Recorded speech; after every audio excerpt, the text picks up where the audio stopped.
Salut, sunt Andy Top 20 și este primul vlog de pe canalul meu. Da. Și a câștigat PSD-ul alegerile prezidențiale cu 30,5%. Deci acum PNL-ul nu mai are treabă. Dacă v-ați uitat, Ludovic Orban își dă demisia, pur și simplu. Așa. Și azi o să dăm. Ăsta e intro-ul. Poate o să fie toate ziua în intro, dacă nu, o să lăsăm prima dată pagina care trebuie să o am și atâta. Așa. Da, PSD a câștigat alegerile. Da, deci dacă PSD-ul a câștigat, PNL-ul acum ai 0,0%. Nu mai e nimica PSD-ul. Nu mai e nimica PNL-ul. Scuzați-mă că câteodată mai gresez, dar asta e primul videoclip de pe canalul ăsta. Așa. Și da. Deci PSD-ul a câștigat. Acum o să se întâmple ceva foarte fain. Așa. Nu știu ce are Ludovic Orban sau cum să zic. Caușoana asta acum că a câștigat PSD-ul alegerile nu prezidențiale, parlamentare. Da, tot. E bun, nu?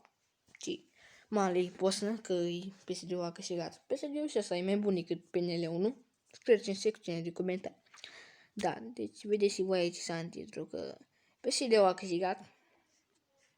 Deci, da.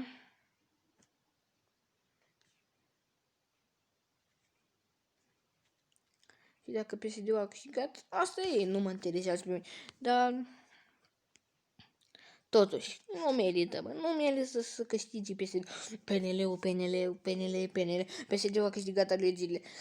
Dacă PSD-ul a câștigat alegerile, asta chiar nu-mi place. Președintele e de la PNL și parlamentarul e de la PSD, își plăs la cap. Așa. Deci, asta nu-mi place. Da, altceva nu mai am nicio chestie de făcut. Așa. Și da. Deci, da. Dacă v-a plăcut acest vlog sau primul videoclip de pe canalul ăsta, e un videoclip mai așa, mai scurtuleț. PSD-ul a câștigat și asta e. Dacă v-a plăcut acest vlog, nu uitați de un like, să vă abonați, dați pe clopoțel să aveți toate notificările. Spuneți ce părere aveți că a câștigat PSD-ul. Pa, pa!